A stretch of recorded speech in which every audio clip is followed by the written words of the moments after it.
अस्सलामुअलैकुम students, hope you all are fine. Students, मैं हाजिर हुई हूँ हैंड राइटिंग कोर्स की क्लास 7 के साथ। प्यारे बच्चों, आप सबको पता है कि हम हैंड राइटिंग कोर्स में इंग्लिश कट मार्कर्स के साथ लिखना सीख रहे थे।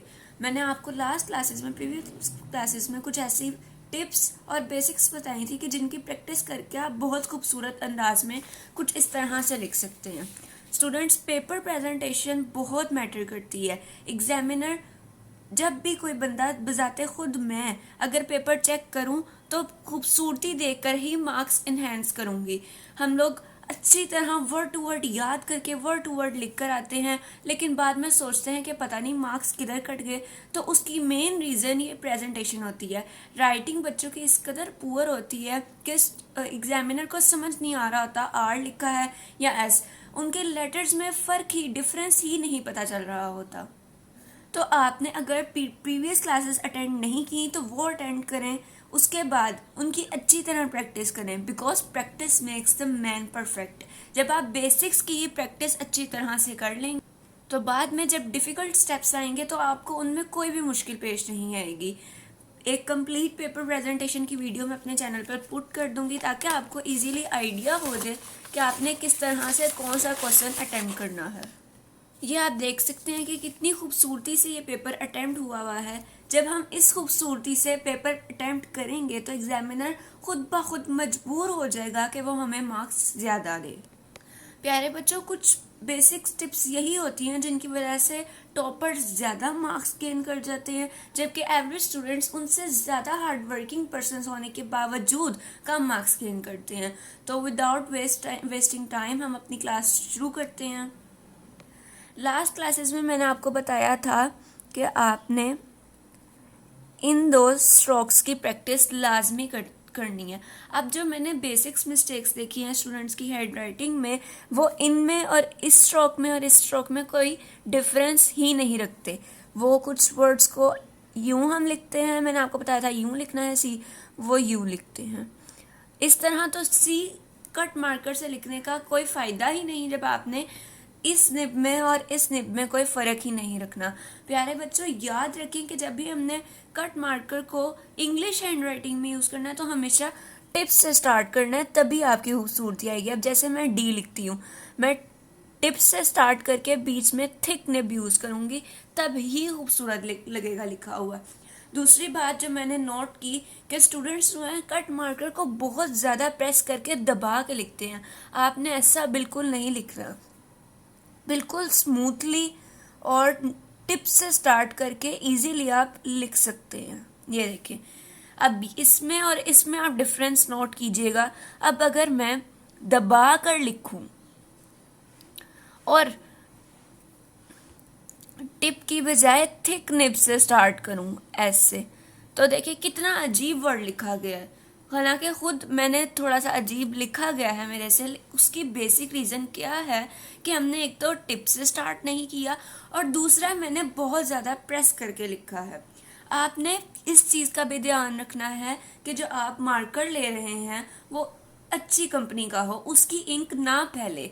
मार्कर या पेन की इंक फैलने से बहुत ही बैड इम्प्रेशन पेपर पर पड़ता है।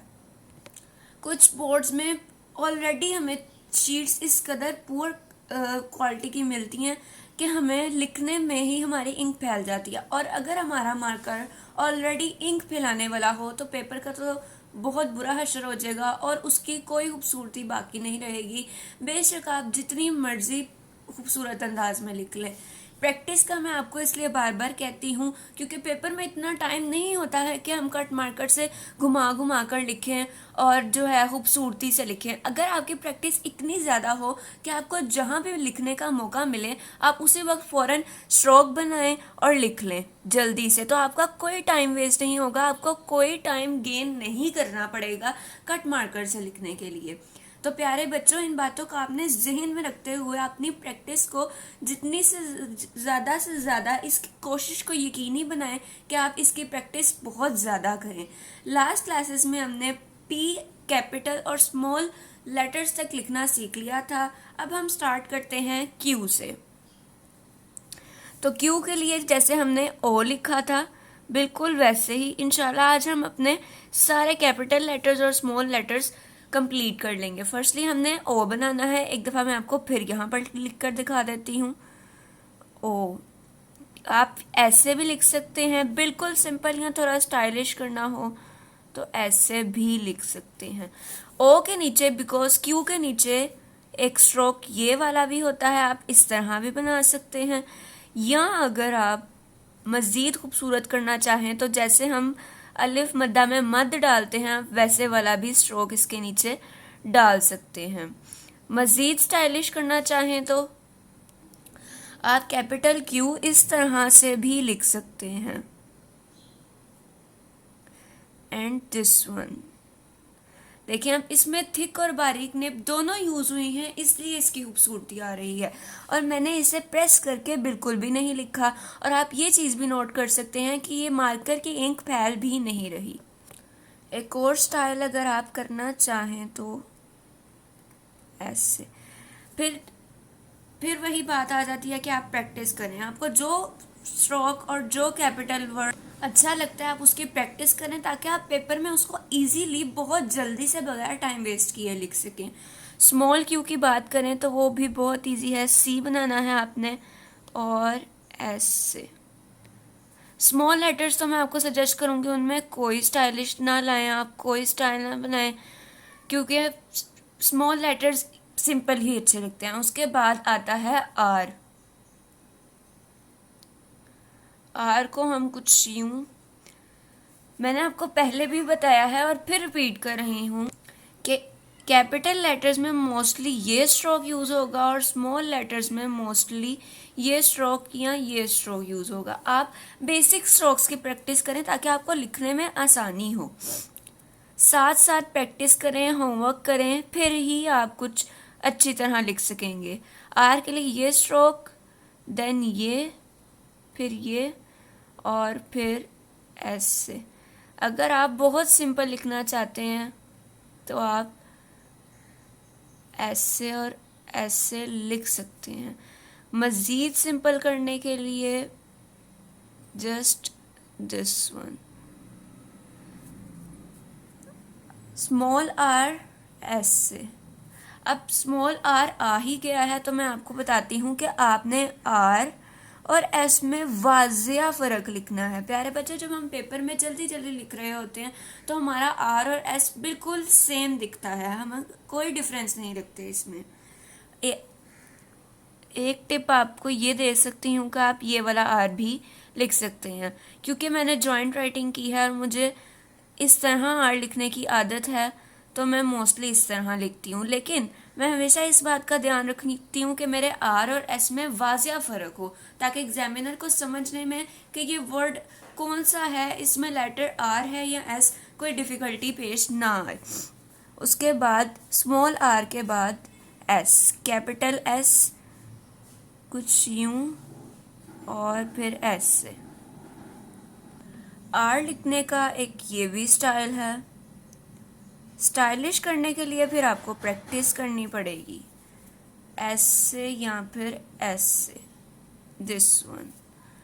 उसके बाद स्मॉल एस, वो मैंने आपको पहले लिखकर दिखाया, ये स्ट्रोक बनाकर साथ ही ये।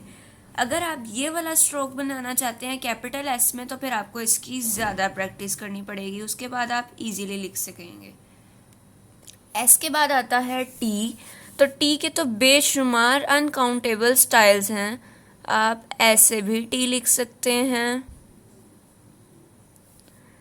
आप ऐसे भी टी लिख सकते हैं और ऐसे भी टी लिख सकते हैं।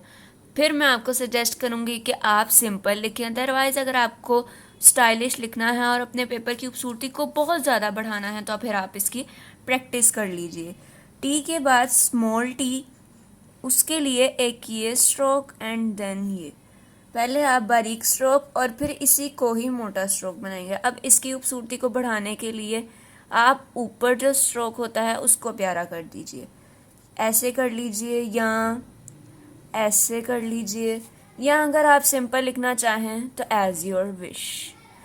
टी के बाद आता है यू। यू ऐसा लेटर है कि जिसके कोई ख़ास स्पेसिफिक स्टाइल्स नहीं हैं। अगर आप ज़्यादा उसको स्टाइलिश और ब्यूटीफुल बनाना चाहते हैं तो आप ऐसे लिख लें। स्मॉल यू सेम जैसे हमने कैपिटल लिखा एस से।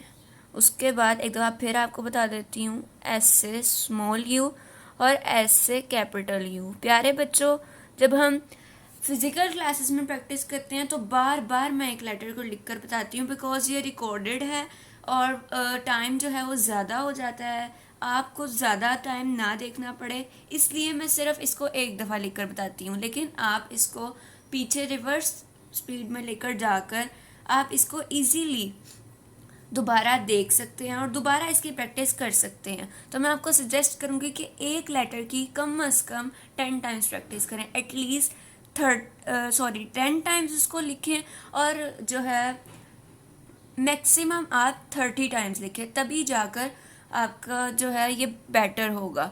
अगर आपको अपनी पेपर की खूबसूरती देखिए, कुछ पाने के लिए कुछ खोना पड़ता है, आप टाइम देंगे तो फिर आपके पेपर की खूबसूरती बेहतर होगी, आपकी राइटिंग बेहतर होगी। देखिए, जब हम बात करते हैं तो बात करने के अंदाज से किसी से हमने बात मनवानी हो तो हम अगर अच्छे अंदाज में पोलाइटली बोलें तो वो हमारी बात जल्दी मान लेगा। इसी तरह जब हम पेपर में अच्छा लिखें और अच्छा रिप्रेजेंट करें तो एग्जामिनर पर ये इंप्रेशन पड़ता है कि जब इसकी राइटिंग कितनी अच्छी है तो फिर इसकी याद करने की एबिलिटी, इसकी मेमोरी भी बहुत ज़्यादा स्ट्रॉन्ग होगी और ये यकीनन कोई टॉपर ही होगा। तो वो आपको बगैर सोचे समझे अच्छे खासे मार्क्स दे देता है। यू के बाद आता है वी। वी भी मैं आपको सजेस्ट करूँगी कि सिंपल ही लिखिए, ये स्ट्रोक और ये स्ट्रोक। अब आप नोट करेंगे कि मोस्टली एक ये स्ट्रोक और एक ये स्ट्रोक, जिसकी मैंने आपको स्टार्ट में प्रैक्टिस करने के बताया था, स्टार्ट में प्रैक्टिस करने के लिए कहा था, वही बार बार यूज़ हो रहे हैं। तो जब आप बेसिक्स की इतनी अच्छी प्रैक्टिस कर लेंगे कि जब आपके पास आगे डिफ़िकल्ट स्टेप्स आएंगे तो आपको उनमें प्रैक्टिस करने की ज़्यादा ज़रूरत नहीं होगी। वी के बाद डब्ल्यू। डब्ल्यू को आप इस तरह और इस तरह, या अगर आप चाहें तो इस तरह भी लिख सकते हैं। स्मॉल डब्ल्यू भी सिमिलरली एस से या फिर एस से। देखिए, कट मार्कर से अगर आप लिखें तो अपनी मर्जी से भी स्टाइल चेंज कर सकते हैं, लेकिन आपकी फिर उस पर ग्रिप होनी चाहिए, प्रैक्टिस होनी चाहिए। X x. अब इसमें मैंने बारीक और मोटी निब दोनों यूज़ की और बगैर प्रेस किए लिखा। जो बात मैंने आपको शुरू में कही थी अब आप नोट कर सकते हैं, तभी जो मैं इजीली इसको प्यारा लिख पा रही हूँ। यहाँ पर आपने नहायत सिंपल लिखना है तो ऐसे।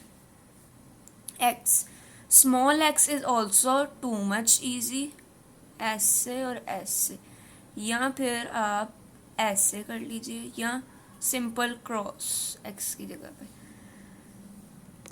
नेक्स्ट है वाई। वाई भी आप बहुत प्यारा लिख सकते हैं, दिस वन, यहाँ फिर एस से और एस से।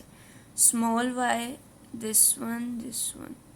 जो स्ट्रोक हमने जी में और जे में बनाए थे अगेन वही यूज़ हुआ है। यहाँ फिर सिंपल वाई, कैपिटल वाई की तरह ही आप नीचे वाली लाइंस में लिख लीजिए। वाई के बाद आता है जी। जी यूं कुछ स्टाइलिश होगा, यहाँ फिर एस से, यहाँ फिर सिंपल जी आप ऐसे लिखेंगे।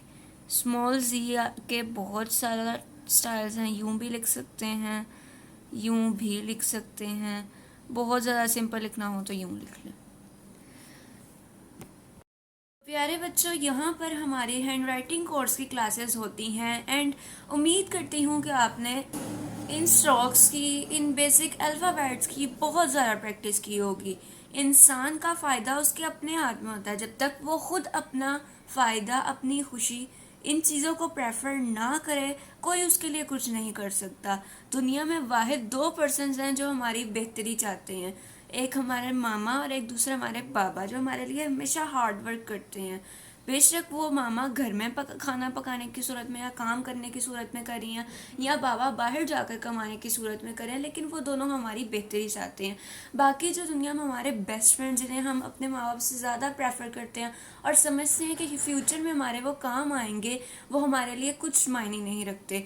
बहुत कम मुखलिस दोस्त होते हैं हमारी लाइफ में, कुछ ऐसे एक दो स्पेसिफिक पर्सनस होते हैं जो हकीकी मानों में हमारी बेहतरी चाहते हैं। वरना जो आजकल का दौर चल रहा है, क्लास में देख लें, इतना कंपटीशन है कि बेस्ट फ्रेंड को नंबर्स के लिए छोड़ देती है, मार्क्स के लिए। अगर एक बेस्ट फ्रेंड के ज़्यादा नंबर्स आ जाएं तो वो जेलसी के हद में इतना आगे बढ़ जाती हैं कि फिर वो अपनी फ्रेंडशिप को कोई इम्पोर्टेंस नहीं देती।